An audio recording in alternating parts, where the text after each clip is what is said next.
Good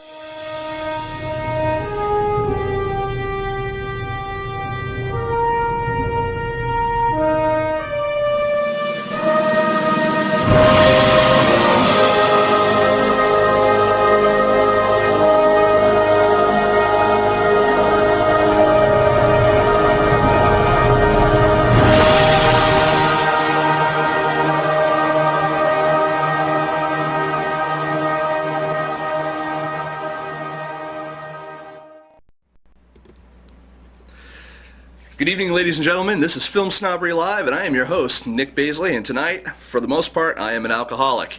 I want to welcome everyone to the show tonight. Excellent, excellent show. We're continuing our First Glance Film Festival month with another great writer-director that's going to be joining us tonight, an official selection of the First Glance Film Festival. As usual, I also want to start the show by welcoming my co-host, chat moderator, the Aquaman of indie film, Jerry Cavallaro.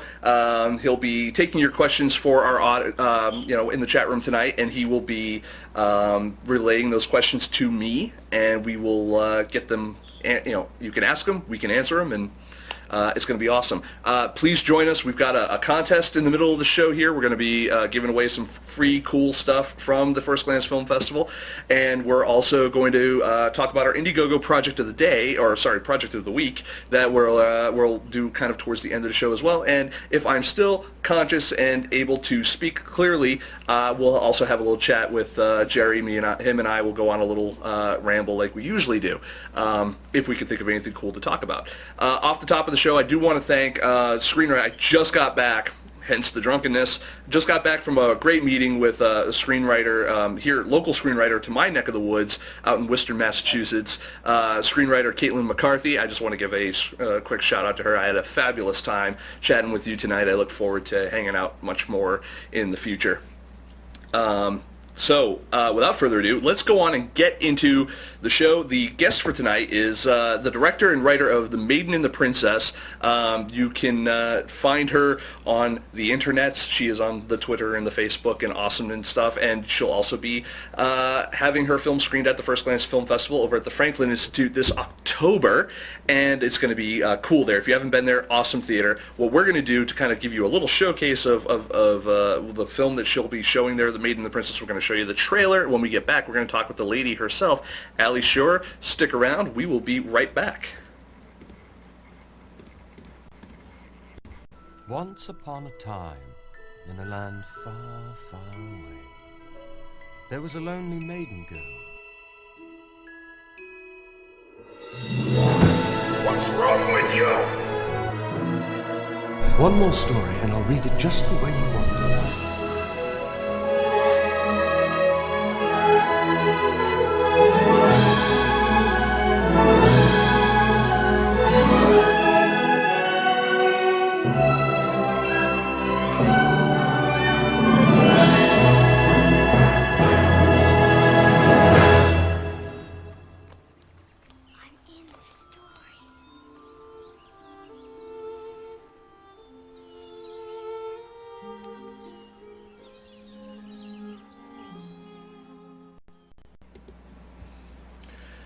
Ladies and gentlemen, writer-director Ali Scher.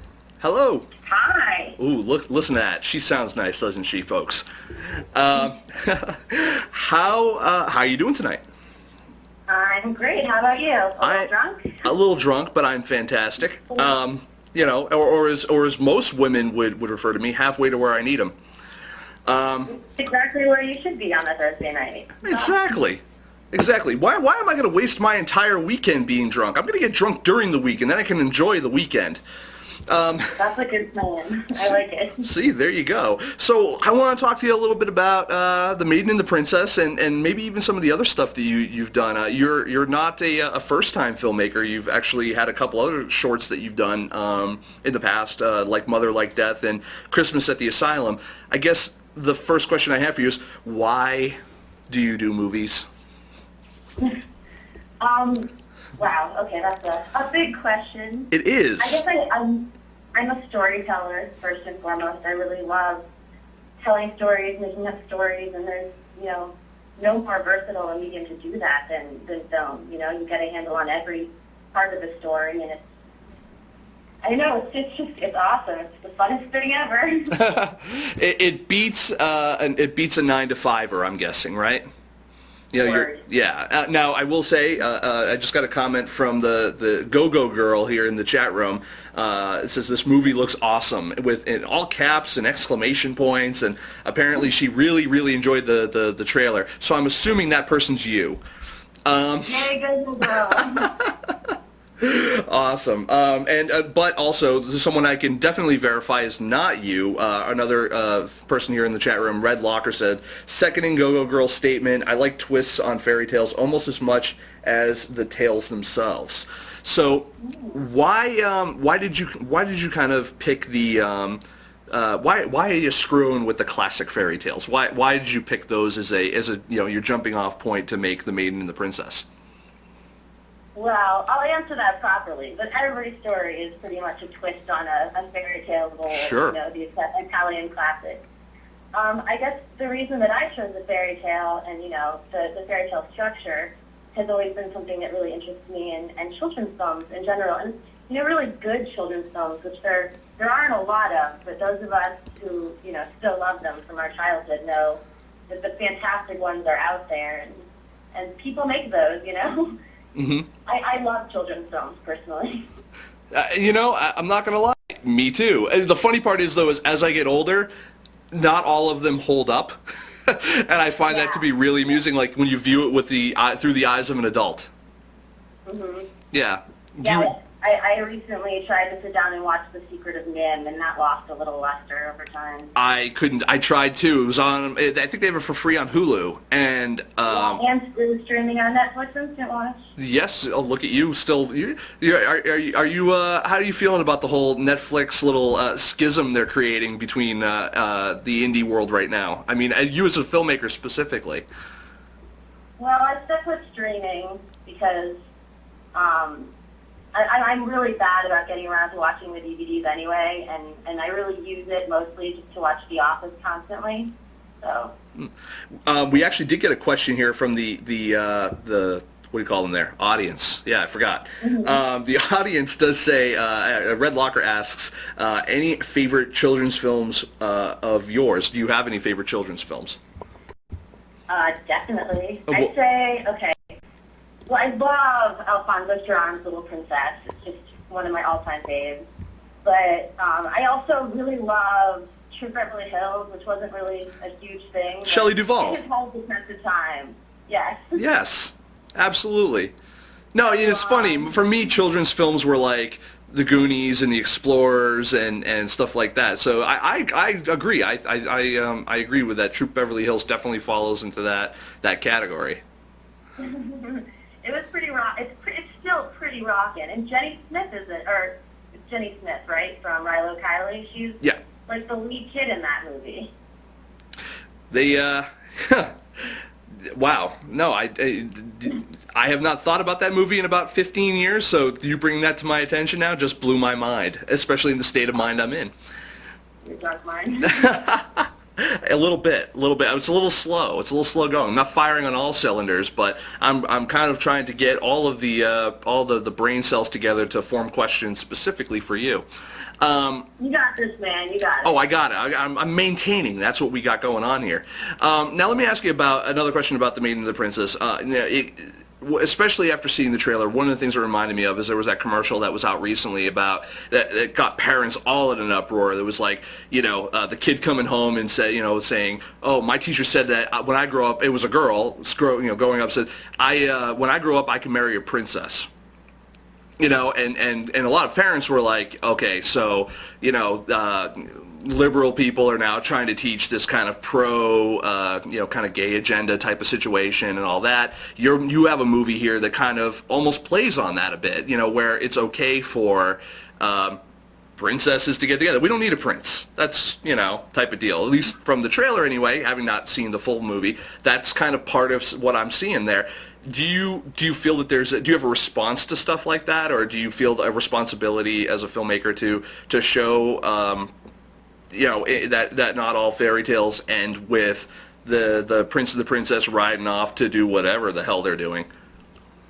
Sure. Yeah. I mean, I think that if you're gonna make a a new fairy tale with a twist, it has to have a new message. And I think that, you know, I'm not like a crazy message director or anything like that, but I definitely tried to make a film that didn't use anger and hatred as a way to fight off the haters. It's just like it's a happy story, you know, and it's not explicit in any way, and it's not disgusting. There's nothing wrong about it. It's a story about a little girl who needs to learn that it's okay to be different, you know, and I would love to have a debate with any parent who thinks that their child shouldn't watch that. No, I don't see. It's funny how people view innocence and how people view things that are appropriate for kids, because I go back in my childhood and I look at movies that I used to watch that my parents were like, go ahead and watch it, you know, that were specifically geared toward kids. Like, you know, like I said, I was seeing like the Goonies and the Explorers, and all those movies have kids that smoke, swear, getting into trouble, using various slurs of sorts, you know, and stuff like that. And I'm like, wow. Those are like rated G or PG at best. And I'm like, I can't believe they would never get through a ratings board for a kids movie these days. When you're making these, I mean, like you're making movies like Maiden and the Princess, and you're making other movies like Christmas at the Asylum, stuff like that. What do you ever write for? Like, I mean, maybe the Maiden and the Princess is a bad example, but do you write typically for a certain audience, or for, you know, do you tend to write? Yeah, what is your writing method and your kind of how you approach filmmaking and screenwriting, I should say? Well, screenwriting specifically, I tend to like to work with a partner. For the Maiden and the Princess, I worked with a really talented guy named Joe Swanson. And I really love, you know, the whole two minds better than one mentality of screenwriting. And you can only think of so many awesome ideas. So you get two people thinking of awesome ideas, you're just going to have a whole lot more awesomeness. So that's always good. And this script in particular was just like we were trying to do something different and something relevant, and you know it clearly appealed to some people because we got like Julian Sands and David Andrews signed on to perform in it, which was an amazing experience for me as a new filmmaker. I was going to say, you have a fantastic cast. Thank you. You're welcome. I know I directed the frickin' thing. No, that's awesome. You have a few films under your belt now. Do you still consider yourself to be a new filmmaker? Yeah, sure. Why not? I don't want to say the word old. So.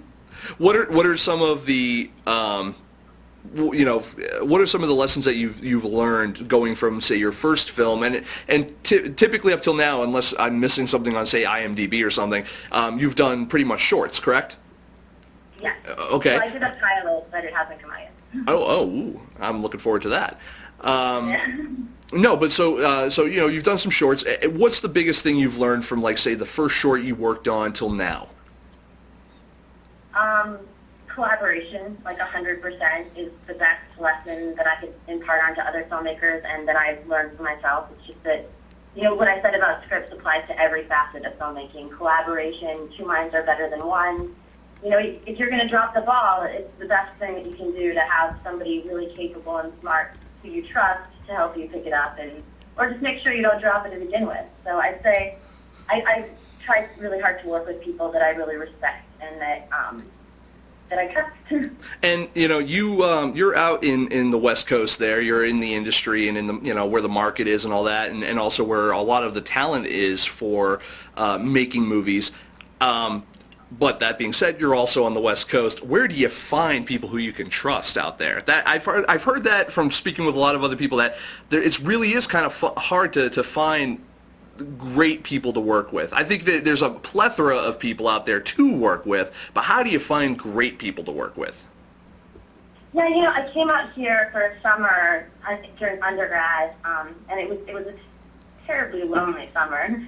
I didn't really meet anybody, but it's a little bit of a lonely city in that respect. But then when I came out here for graduate school at USC, it was just, you know, I met like so many people who were just like me, and that hadn't really happened to me ever before. And through USC, which is a really amazing program and mixes, production students with writers and producing students, you kind of start to find a core group of people that you like to work with, and they really encourage us all crewing for each other and working together. So okay. It's just a matter of sort of finding the people that really mesh with your style and your voice.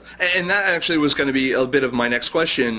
You went to film school, and I was going to say, what is the biggest lesson you kind of got out of film school? Because typically some of the questions that, or some of the answers rather that I get from people when I ask that is that film school was they either learned how to network with people, or they learned more on the technical side, or what actually even made you, I guess, bundling this question into it, what made you decide to go and go through film school?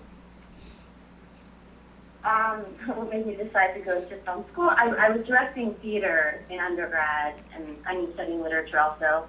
But I always sort of wanted to work in film, so it wasn't really a sudden, like, I think I should be a filmmaker sort of moment. It wasn't an Elle Woods moment.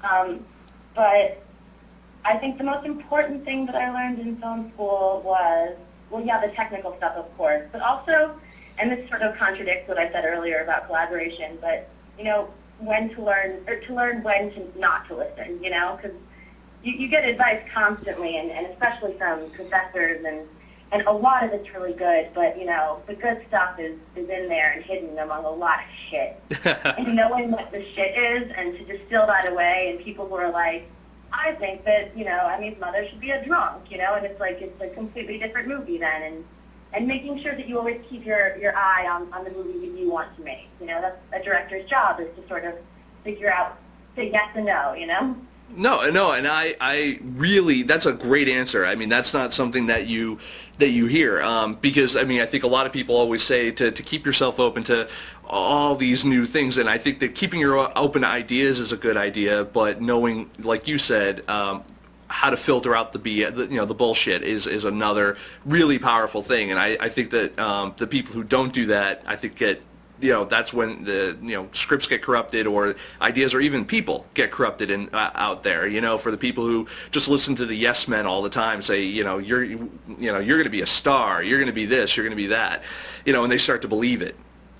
Definitely. Yes. So, as far as the festival circuit and getting your movies out there, how's the circuit been treating you as far as getting everything out and traveling with your film possibly, and how are you finding that experience?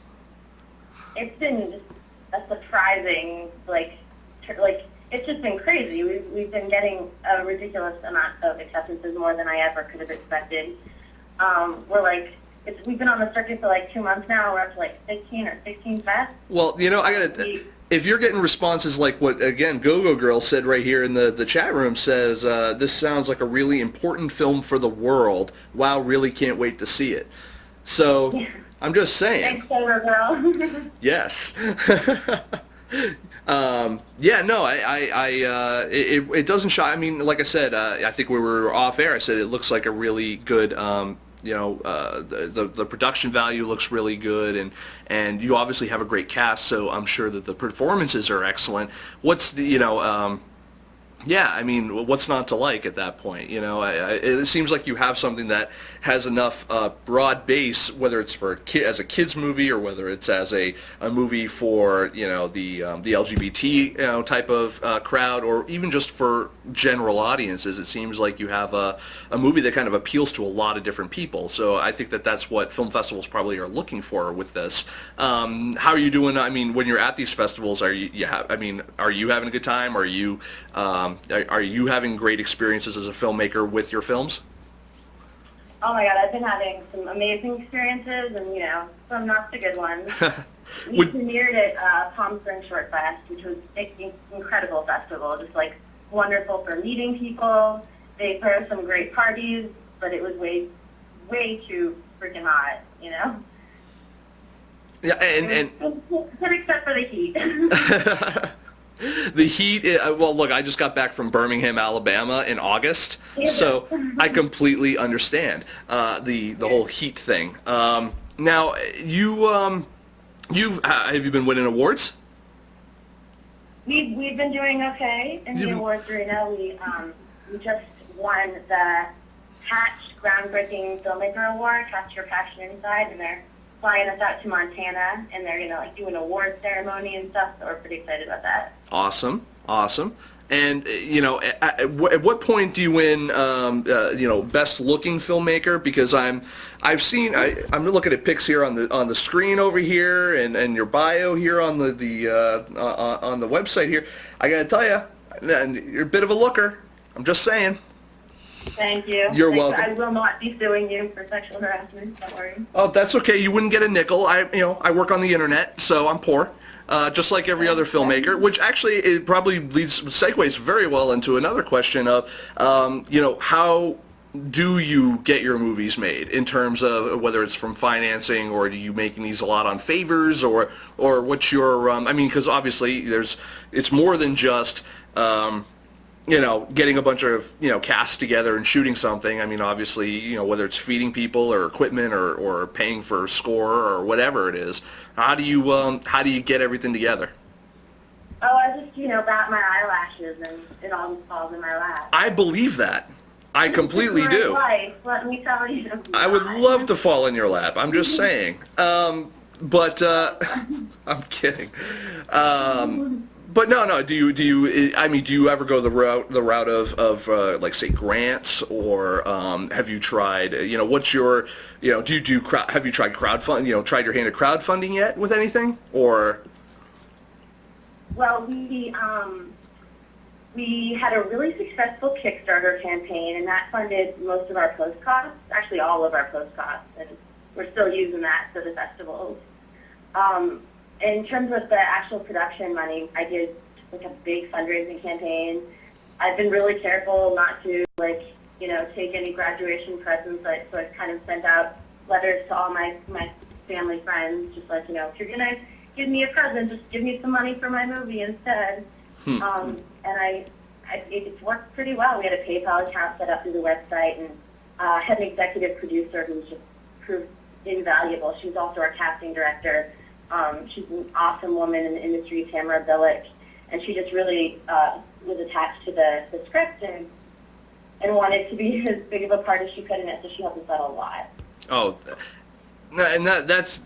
I think that every position on a crew in a film is invaluable. It's great when you can find I love producer director teams. I love them because you can tell when things are working really well between them. You know what I mean? You can see even as a viewer, I think when you watch movies, when a production has its shit together. You know what I mean? Totally. And yeah, and two key positions that work with directors, not to belittle any other position, but I think the two key positions that work with directors that help with that are the first AD and your executive producer or producing partner. Yeah, that's my take on. We did have another quick question as far as here we go. You had mentioned what kind of bad experiences at film festivals have you had? And you don't necessarily have to name names, but if you want to, no. Yeah, I won't name names. I guess, in my bad experiences are probably stupid. They're just one fest screened our film and they insisted that it be sent to them on a hard drive, and then for a few days they lost our hard drive, and then they found it, and then when they projected it, it was all flickery for the whole film, and it was also scheduled on the same night as one of their big parties, and I thought that was kind of silly to have a full-on screening at the same night as a giant party for the fest. So I see that a lot. I don't love that, because everyone's going to want to go to the party and mingle, and your audience kind of. I'd say the best festival that we've been a part of so far has been Outfest. They really know how to treat their filmmakers. I've heard nothing but good responses and good feedback from filmmakers about that festival, and I think festivals like that, and honestly also the Provincetown Film Festival up in this neck of the woods. Let me tell you something. You all know how to party. That's all I'm going to say. No, Birmingham. We were talking about down at the Sidewalk Film Festival had the Shout Fest kind of integrated into their festival, and it's just it's a different atmosphere, I think, and it's very welcoming, I think, to everybody, and I like that.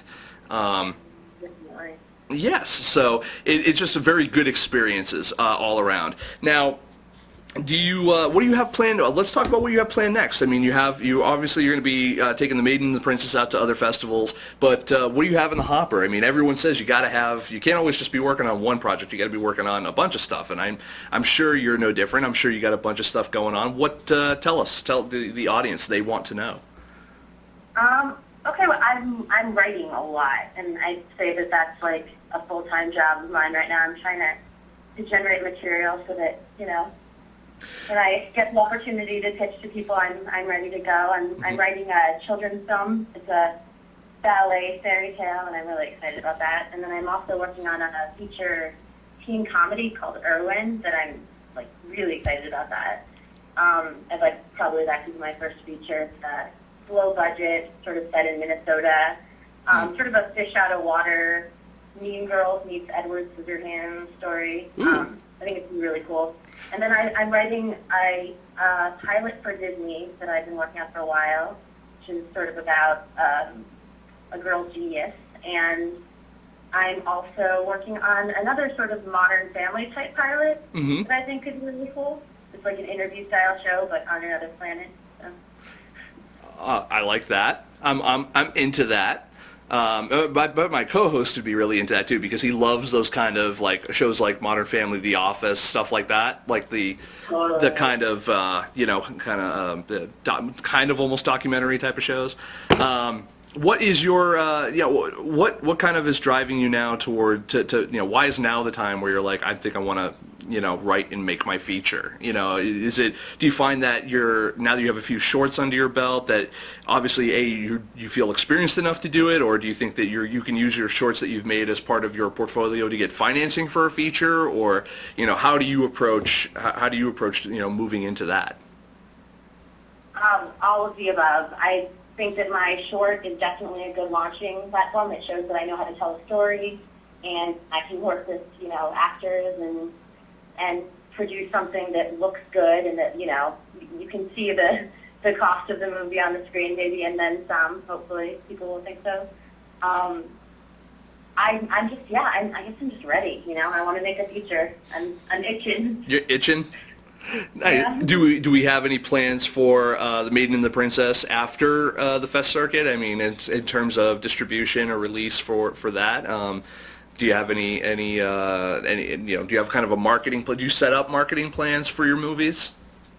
At this point, I don't. I got some amazing advice from a South by Southwest programmer while I was at Palm Springs, who said that once your film hits the circuit, don't even think about distribution for a good 6 months, because you just never know where your film's going to be 6 months from now, what awards it might have won, and the value will change. And no matter what sort of deal you sign with a distribution company, you're locking yourself into something.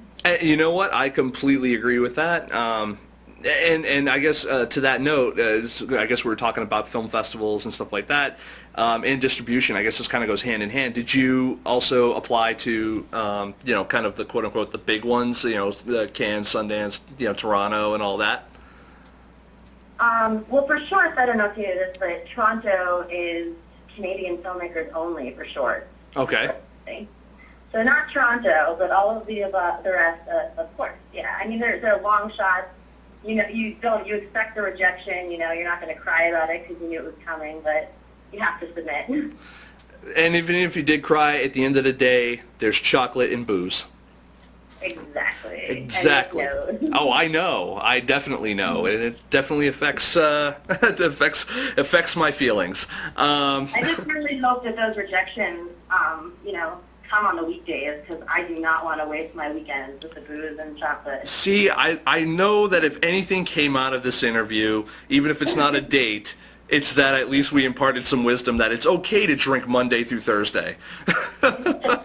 You're making people feel okay about themselves. I really do. I think that we call that functioning alcoholism. That's what we call that. And, but again, why be an alcoholic on the weekend? It makes no sense. Go have fun. I want to thank you again for coming on the show and being a part of First Glance Month with us. I want to tell the audience where they can find all of your stuff because you're all over the internet. I want to make sure they can continue to follow you. Yes. We're really excited about First Glance Philly. Really excited. First Glance Philly is they've got such a great venue and it's such a great little festival. And Bill's so awesome. Like, what an amazing guy. He's like always in touch, always on it. Yes. He's got. Yes, that man has been he's been hounding me for almost 3 years now, working with him. But you know what? I love supporting his festivals. From my own screening series, I've gotten some great films from his programming, and he knows how to do a festival that doesn't spend a lot of money on useless things, and big stars to play at the after parties, or he doesn't spend a lot of money on on having a huge board of directors who are drawing salaries and stuff like that. He understands that he needs to keep it about the filmmaker and the experience that the filmmaker and the audience gets, and I think he does a really good job with that, and that's why we continue to support Bill over there on both coasts.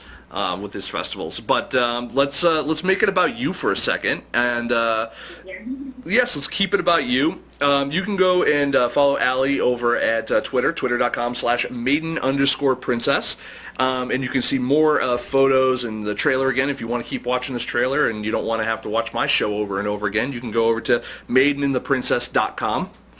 And you can also, where can we see any of your other films anywhere, like Mother Like Death or Christmas at the Asylum or anything like that? You can see Christmas at the Asylum. I guess this is a roundabout way to get there, but you can go onto the Maiden and the Princess website, which is www.maidenandprincess.com, and you can go to the crew and you can click on my icon and it'll direct you to it can take you to my website, and you can see the film there. Christmas at the Asylum. Like, Mother's it's still on the circuit, so I can't stream it online. It's playing at the Broad Humor Film Festival in Venice later this week. Excellent. See, there's another little plug for all your other stuff. Awesome. I'm loving it. And you can also go on Facebook and look for the Facebook page for the Maiden and the Princess as well, and you can kind of follow what you guys do there. I do have one quick last question in regards to social media, because I've been having this conversation a lot with other filmmakers lately. Do you find that social media does actually help, whether it's, in this case you're probably more concerned with just getting the word out on your stuff rather than selling it, but do you find that that it has been useful to get the word out on your stuff, and have you gotten, shall we say, more out of it than you've put into it in terms of time or effort or anything like that? Sure. Yeah, I think that social media is great. I think that any form of advertisement is helpful, especially to those of us who are sort of pushing our films forward solo. So yeah, things like this website and this show are excellent for filmmakers like us. Wow, I'm gonna quote you on that one. And if I remember in my hungover state tomorrow, she'll be like, she said what? She's crazy. But she's so crazy. But I wanna thank you again for taking the time and putting up with my shenanigans for the past half hour or so. And I do want to see your flick when I go to First Glance, so hopefully I get around to doing that, because usually I end up getting stuck on the red carpet doing all the interviews and stuff. And you won't be able to attend because, and I'll say it on camera, happy birthday to your grandmother. Thank you. She appreciates it. She's turning 90. 90? That's awesome. Yep. That's awesome. I hope to be driving around Grand Theft Auto style when I'm 90, and I'm just going to steal everything, and I'm going to try to get away with it just because I'm that old. And I think that you should be able to do that at that age. No, I'm thinking I'm going to be lost in some sort of drug delirium at 90 or dead. I'm hoping for one of those two. I hope to be very active, very irate. Whatever it is I want to be when I'm that old, I just want to be really angry. I'm sorry. I want to be awful. I want to be the get off my lawn guy. I want to have a cane on me at all times to hit people with. I feel that after that amount of time, I kind of deserve to finally vent. Sure, okay. Or like you said, I will be in some drug-induced coma because people won't put up with that crap, and I'll be forcefully put away somewhere. I think that's the best option for everyone. Everyone involved. Did this just get dark? Is that what just happened? No. Well, I thought you were going to be stealing stuff or hitting people with a cane. I don't want to release you on society. That sounds dangerous. Yeah, but just think, if you're filming all that stuff while I'm doing it, gold. I'm just saying. All right. Well, if you find someone to film you doing it, then cool. Oh, Jerry would do it. It was a pleasure being on your show. Thank you so much for having me. No, good going. I like the segue out of there. No, thank you, thank you so much for coming on, and good luck with the Maiden and the Princess as you go forward, and congrats on your new awards and everything that you're doing, and I really hope that you continue to get everything out there, and good luck on the feature. I definitely want to stay updated on. We're going to have you back on when I'm A, more sober, and B, once you've done the feature, because I want to talk to you about that too. That sounds great. I would love to come back. Thank you. Thank you so much, Ali. You have a great night, and everyone there in the audience, stick around because we do have some more show coming up. We've got our Indiegogo project of the week, and maybe a little back and forth between Jerry and I, that takes us to the next part of our show, which basically is our little quick segue out in our little ad for our good friends over at Indie Picks Unlimited, where we do still say, even though I think almost saying that they're the Netflix of independent film, Netflix for independent film is almost a detriment to them at this point, because anything Netflix related at this point seems to really suck. But yes, they are indeed a really, really good source for independent films. Really low prices. You get yourself a nice little free trial. They got some good stuff going on. I wouldn't be pimping it if I didn't believe in it, and if you guys, don't believe me, just go try it for yourself. They're adding new titles all the time, and they've got some really good stuff that's already up there. So Indie Picks Unlimited, go check them out. We're going to go ahead and do a quick ad for them when we get back. Indiegogo Project of the Week. Stick around. Oh, and also we have our contest. So stick around after the ad. We're going to do our contest as well.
So our Indiegogo Project of the Week features a couple of things that I really dig. First one is anything with adult themes, and the second is puppets. I saw a great flick recently that was called Puppets, and it was about puppeteering and stuff, and I always find that stuff to be fascinating. Anyone who grew up with like puppets and the Muppets and all that kind of stuff, I know has a soft spot in their heart for it. This is not exactly one of those type of family-friendly type of things, though. We're talking adults only on this, but and it's been called, even on their website, on the Indiegogo campaign, it's like Robot Chicken with lots of sex. And it's FetishVIL, actually, by, for those of you guys, the name is synonymous with indie film for the most part, or at least film festivals, Chris Gore, and, current movie guy over on G4, and the writer of, actually I have his book here, and actually that's not even planned, Chris Gore's Ultimate Film Festival Survival Guide. The guy, has been in the industry for many, many years, and now he's looking for a couple of bucks towards his own little project here. He is a proven filmmaker. He has made a movie before, so he's got a little bit of cred there. And I think that it'd be nice. The guy did run Film Threat for 20-something years before our good friend Mark Bell took it over. So the guys. Help the guy out, help him out a little bit. FetishVIL looks like, they're definitely going for some serious dough. I think it looks like they're trying to raise 25 grand. But you know what? I believe in Chris's ability to do that. He's definitely got the clout and got the audience. So I think you guys should check out FetishVIL. Check out their page. Go over to indiegogo.com/FetishVIL, and you can go ahead and throw them a shekel or two. And as always, if you can't give money, give time. Send them a tweet. Like it on Facebook. +1 them on Google. Do what you got to do. Throw your weight and your support behind them. I would throw my weight behind them, but I would probably knock them over by the sheer amount of weight that I'm throwing on there. So I got to subdue myself a little bit. I got to step back and allow you guys to do all the heavy lifting on this one. So that's really what we got here for our Indiegogo Project of the Week. FetishVIL. I want to again, come on, it's Chris Gore. The guy's been around forever in this industry, and he's helped out countless more people than I have. So I just can only hope to catch up to him at this point. Throw him a shekel or two and help the guy out. So that said, Jerry, we have a contest this week. Yes, we do, you unprofessional drunken bastard. I am an unprofessional drunken bastard, but look, I got to have at least one show where I can cut loose a little bit, and it's this one. So, so do me a favor, sir, and tell the folks what they're going to win and how they can win it. We're going to do another Facebook contest since we seem to really like the responses with those. Go to facebook.com/FilmSnobbery, like the page if you haven't already liked it, and leave a comment. And yeah, first person to leave a comment will win. And I just posted a nice little post on the Facebook page. Watching FilmSnobbery live right now with Ali Scher talking about The Maiden and the Princess. Nic is overly flirtatious and a little drunk tonight, so you deserve a prize. Well, the chance to win a prize. 1-year subscription to Movie Maker magazine, courtesy of First Glance Films, can be yours. Just leave a comment for your chance to win. So go to the page, like it, leave a comment under that post, and you'll win. Nice. There you go. I think that's professional. That was. I didn't slur.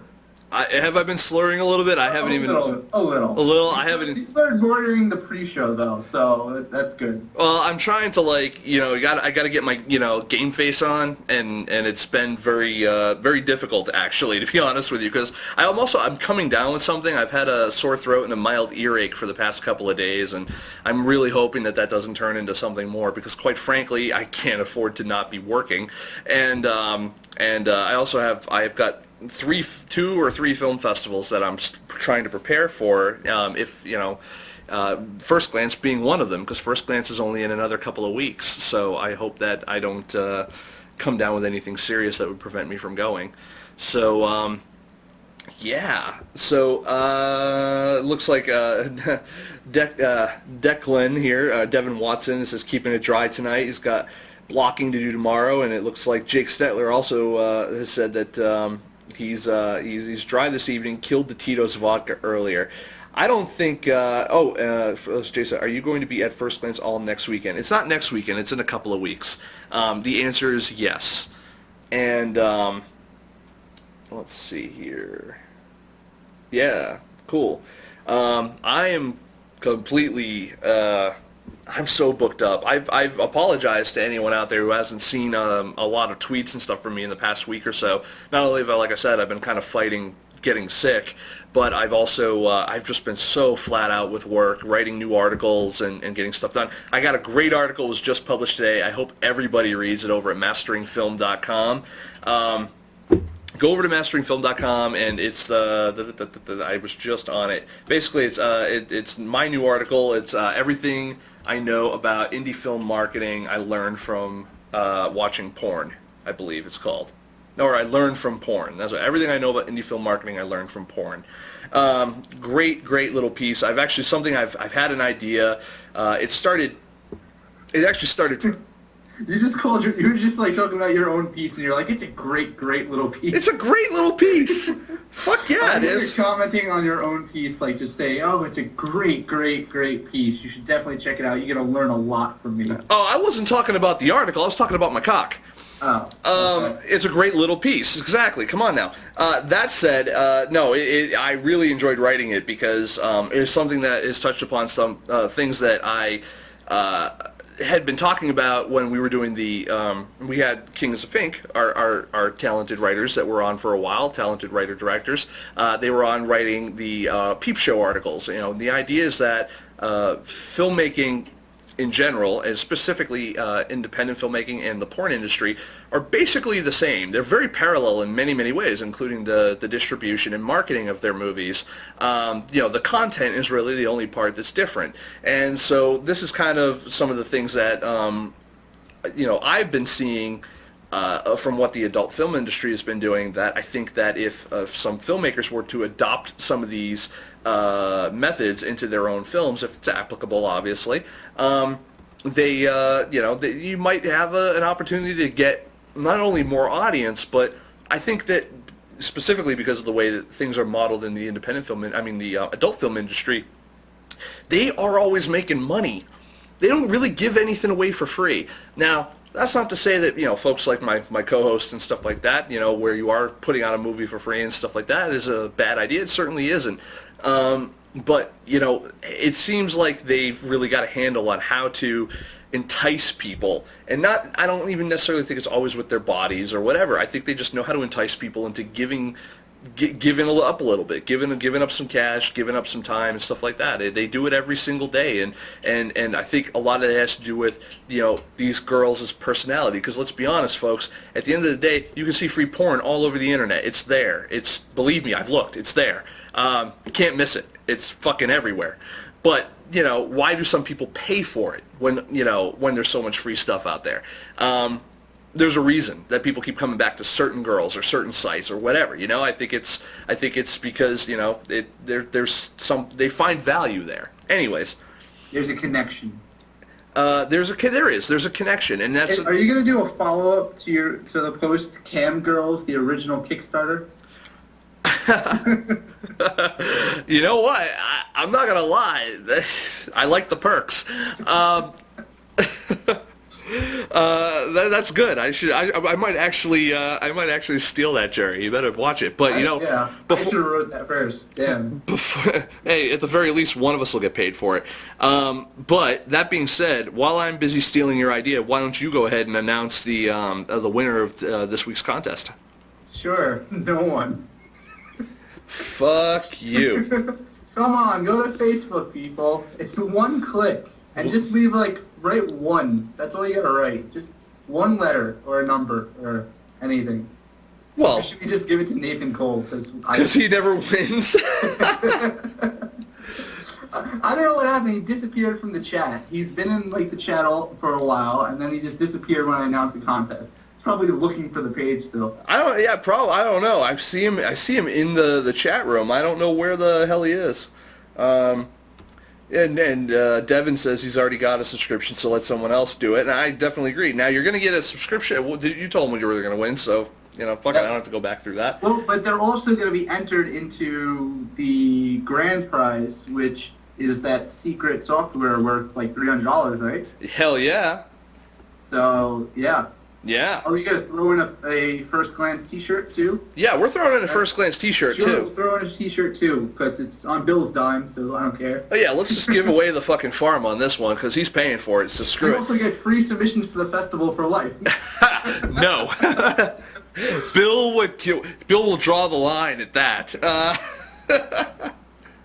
Jake Stetler said he commented. You know what? I don't think Jake Stetler has won anything on our show for like a couple of years. Jake, what was the last thing you won? I'm asking you like you can, just answer me, whatever. While we're waiting on that and confirmation. Oh, Jake Stetler won Stuck Like Chuck. That's right. So how long ago was it that you were giving out those Stuck Like Chuck DVDs? I don't really even count that as winning, but that was like over a year ago, so yeah, totally qualifies. Cool. All right. And we also had someone comment right after Jake, Nathaniel Bowman. I'm assuming that's Red Locker. Yes, I think so. Didn't Red Locker win last week? I'm not sure. I don't remember. No. Last week was I remember it was Victoria Westcott. Victoria Westcott won last week. That's right. He was on the show. He was in the chat room last week. He was. I do remember Very that. awesome to talk with in the chat. So. And he is, because he's also, well, it looks like Jake Stetler won this week, so yay for him. Red Locker, be a little bit quicker on the commenting next week, and we'll be sure to. If you just commented, 5 minutes earlier when we announced it. Exactly. Yeah.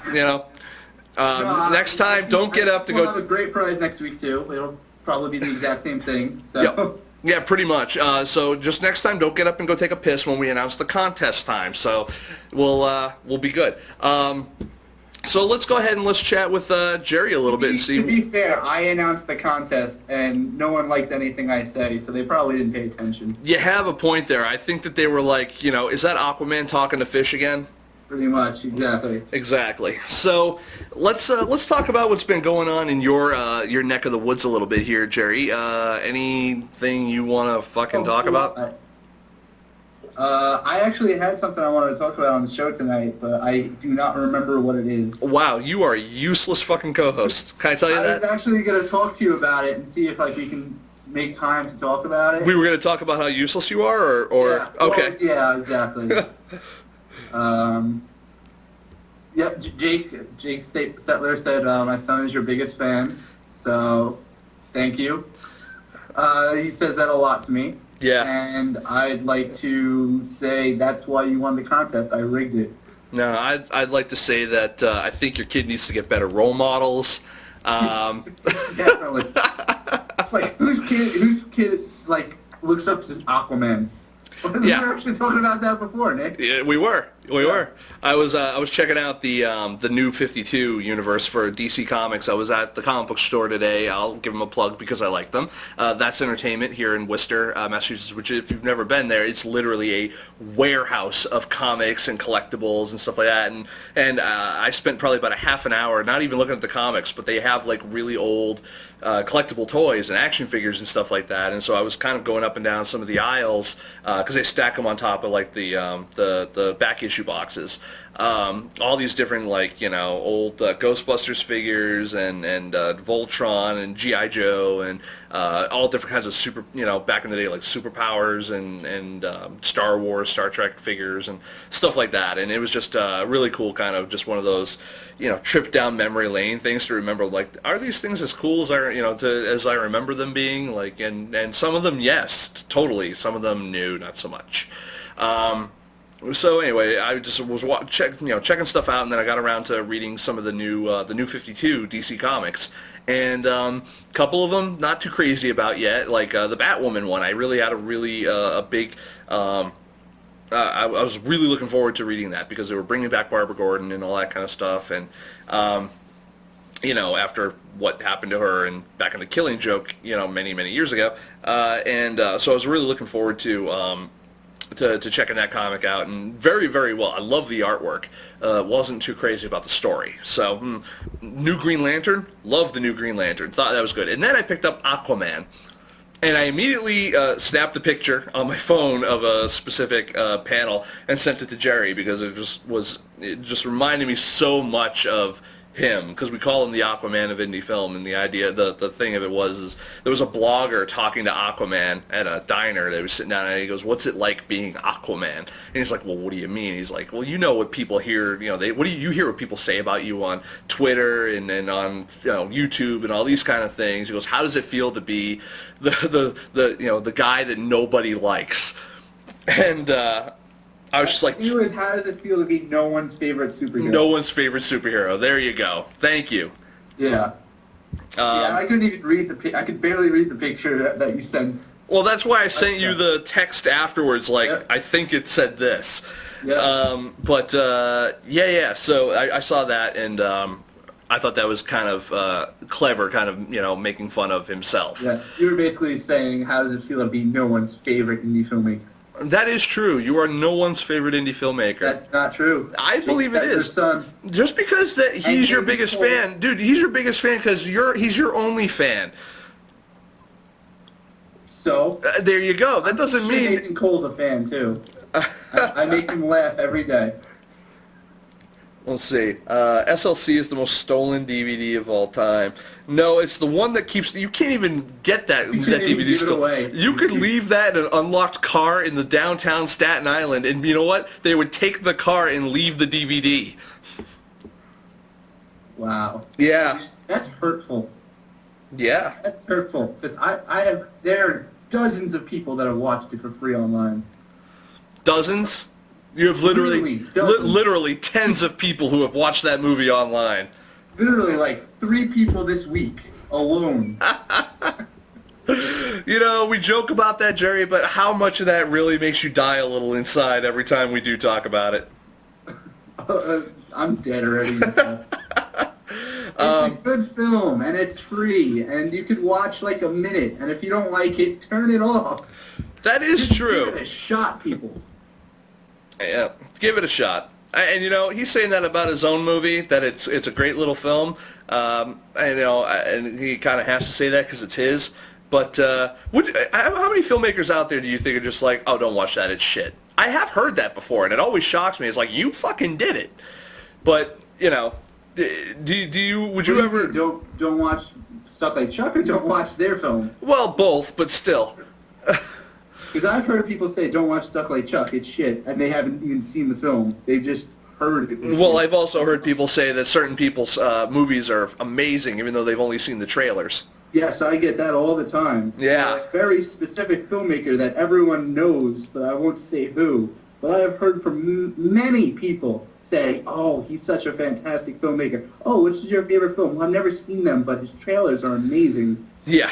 And I still think that's funny. I'm like, wow, okay, glad you like this trailer. But the funny part is that good movies too, though. Yeah, I was gonna say though, what the funny part is that like trailers like Dead Island, that have been winning awards and stuff, and they just got picked up by Lionsgate to make based on the trailer rather than actually based on the game. Exactly. I mean that's got to be a kick in the fucking crotch to some people who do make visually interesting movies that they're being their opportunity, some of them could feel that it's being taken away by this thing just because they released a really good trailer. Well, there could be a fantastic visuals, but a terrible, absolutely dreadful story that no one wants to watch, terrible characters and everything, but it looks amazing.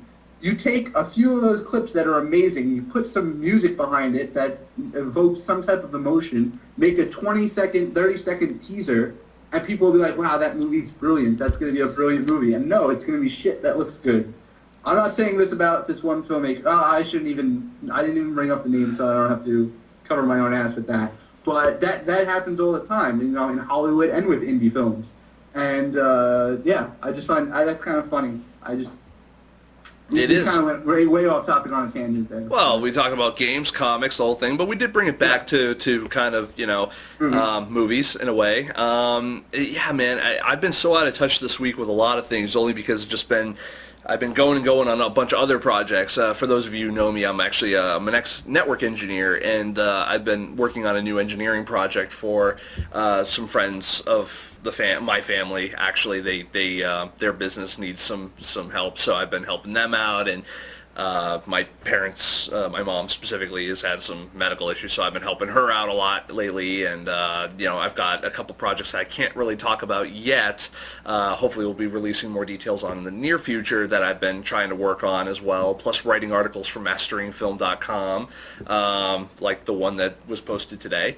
And yeah, just a lot of things that are kind of in the hopper, ready to go, and I've just been working my balls off. So I appreciate anyone who's retweeting what I am putting out there and reading what we're doing. I apologize as we don't have more stuff out there, but I do all the tweeting. So for Film Snobbery, no one else does any of the other tweeting. So unfortunately, I've been posting on Facebook a little bit. You have been. Maybe an administrator or moderator, whatever the hell they call it on there. No, you're an administrator. I made you an administrator on there. Yeah, I've been posting on there. And I am happy about that. My own stuff, but other people's things too. Yeah, well, as soon as I start seeing like a page of fucking Stuck Like Chuck shit, or for that matter, Funny Devil shit, that's what I'll probably posting on there. Then we'll have to have what I like to call the first verbal warning. It's funny, I haven't been tweeting as much this week either, although not because I'm ultra busy, because I've been depressed, so... Yeah, well, you have been for the past year. I had nothing to say, except for, I watched this movie. It was not as good as I thought it was going to be, even though everyone said it was amazing. I watched Snakeland last night, and that was fucking bleak. But I watched Tucker and Dale versus Evil, and I really enjoyed that one. I feel bad because you told me that was on specifically, and you know what I did? I went to bed. I was like, Nick, you gotta check it out. It's going to be on HDNet for free. You can watch it for free before it's in theaters, and 3 months before it's on DVD. And you're like, okay, cool. And then you went to bed. Yeah, pretty much. Yeah. Yeah, I did have two great conversations yesterday. One was with one of my writers, Stephanie Stebbins, who writes the Down in Front column on FilmSnobbery.com. And just in case you didn't know where the fuck you were, she writes that article, that column there. And so we were just chatting a little bit, catching up a little bit, because I like to keep in touch with everyone. And then I also got a hold of consultant and filmmaker Mesh Flinders, who if you guys don't know him, I've interviewed him before. You can go back in my interview archives and check it out. He was actually the creator of Lonely Girl 15 back in the day. And he's a really nice guy, good friend. He's written actually a review or two for us as well. He's down in New York, and so we were just talking about collaborating on some things in the future, and just catching up, because it's been I think about a year or so since we've met in person and chatted. So we just catching up there. Had a lot of meetings, just been taking a lot of meetings. Today I had a great, it was like I was having dinner with Caitlin for probably, Caitlin McCarthy, writer. She's, if you want to follow her on Twitter, please do. She's Caitlin McWriter on Twitter. Caitlin's great. We were chatting for like 3 hours just about so many different things. And actually, Jerry, you'll get a kick out of this. Caitlin's friends with and knows some people that we talk about fairly often. His first name begins with T and his last name is Hope. And so we were talking about him a little bit, and I found that to be amusing. That's great. Yeah, more friends of Hope. No, you know what the funny part is that she, not to put tons of stuff out there because I don't know what's off the record and what's on. But I think that she and I got a chance to laugh about a lot of similar ideas and whatnot that we both had about just Ted and indie filmmaking and where it's heading, and we both agree that we think it's great that he's teaching now over at NYU, and because whether you agree with his principles for filmmaking or not, the fact of the matter is the guy does know how to get movies made as a working producer and has for many years. So I think that him imparting some of that information to students, I think, is a really valuable asset. So there's that. I have hair in my mouth. I don't know where that came from. Definitely not you. No, it's green. It's from my blanket. I haven't seen my blanket all damn day. Not since I woke up this morning. So that means that hair or that fiber has been near my mouth probably most of the day. That's weird. Okay, moving on.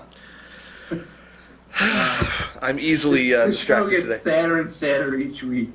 Oh yeah, well, you know. Discuss you discovering fiber in a strand of blanket in your mouth. That's lovely. That makes for great entertainment. Let me tell you something about great entertainment, Jerry. What? Tell me. I got nothing. Now, you have no idea what it means. No, none whatsoever. No. I just go on the air and I hope people watch. That being said, guys, it's the end of the show. I really do have like a sore throat, so I apologize that I can't go longer tonight, but I'm starting to get kind of hoarse. Yeah, it hurts to talk. So it's great for everyone. Thank you for coming. I want to thank people specifically in the audience who were talking and were whatever. I want to thank our guest, first and foremost, Ali Scher. And I want to thank Devin Watson, Go-Go Girl, Jake Stetler, Red Locker, Michelle Simmons, Nathan Cole. I just want to thank Jerry for being here and putting up with my shenanigans, and as the rest of you have as well. And anyone else that I let's see, anything else that I miss? Anyone else that I miss? Missed a couple of get well soons and feel better, Nick. I really appreciate that, Red Locker and Devin. Yeah, it's just I get sick like once a year, like really sick once a year, and this just happens to be the year. I want to just kind of maybe the time of year, not the year. No, for the year. I usually get sick if I want to go to a time of year. It's usually in February. I didn't get sick this February, so yeah, whatevs. I want to go ahead and talk about our next guests, Parker Croft and Aaron Golden, who will be on next week, and then we've got some more guests coming up after that, and then I think the next show, if I'm right, I don't know if we have one more show before our little break while we're actually at the First Glance Film Festival, but so we either have one or two more shows left before that, and then we may have another festival after that, so we may miss another week. I don't know. I'll have to figure that one out. We're still waiting to get all the details squared away there. We'll do a poor attempt at a live show at the festival. No, we probably won't do that. Yeah. We learned our lesson. Yeah, we learned hotel Wi-Fi sucks. Pretty much. Although this will be a different hotel, so who knows? Maybe we can try it. Yeah, true. Although I'm not bringing my computer again. Fuck that. And neither of us have a computer that will, be able to handle the rest of it. Borrow the family laptop if do that. The family laptop. Maybe. But and then I've got another film festival for my West Coast peeps. I will be on the West Coast in November at the Napa Valley Film Festival. So I know it's not L.A. I know it's, a little bit further out there. But if you guys can make it, come out and say hi. We'll drink some wine. We'll get a little bit more drunk than I am now, and maybe you'll hear me say some more inappropriate things and hit on other women, because you'd never know. Whatever. So I want to thank everyone. Hopefully you guys can... Jake said, let's just kind of sneak into First Glance with you, Nick. Yes, you can. I'll make it happen, because I got clout and ability, and I'm good enough. I'm smart enough, and gosh darn it, people like me. That said, I want to thank everyone for coming tonight. See you next. Before we end the show, I do have an announcement. Why are you killing me? You're fucking killing me. I had a great segue out here, and yeah, well, screw you. I have an announcement. It's actually kind of cool. Screw me. I can just fucking hit the button here. Go ahead. What? Yeah. Well, no, don't. On October 8th at 10 p.m. At the Cinematic Theater in Daytona Beach, Florida, they will be having a special screening of Stuff Like Chuck, and I'll be Skyping in for a Q&A afterwards. This is the first screening in an actual theater in over a year for the film, so if you're in or near Daytona Beach, go check it out. And there's the big announcement, Nick. Now continue your segue. I'm sorry that although by definition it's no longer a segue. Jerry, I fucking hate your face. I thought you were going to say I ended the show. I feel like you did. I'm not that mean. So, yeah. Now that all that shit's been kind Now of... you have no segue. You took the piss out of my fucking segue, out of my ending. Just like, so I guess... show's over, guys. I guess fucking goodbye, everybody. I'll talk to you next week.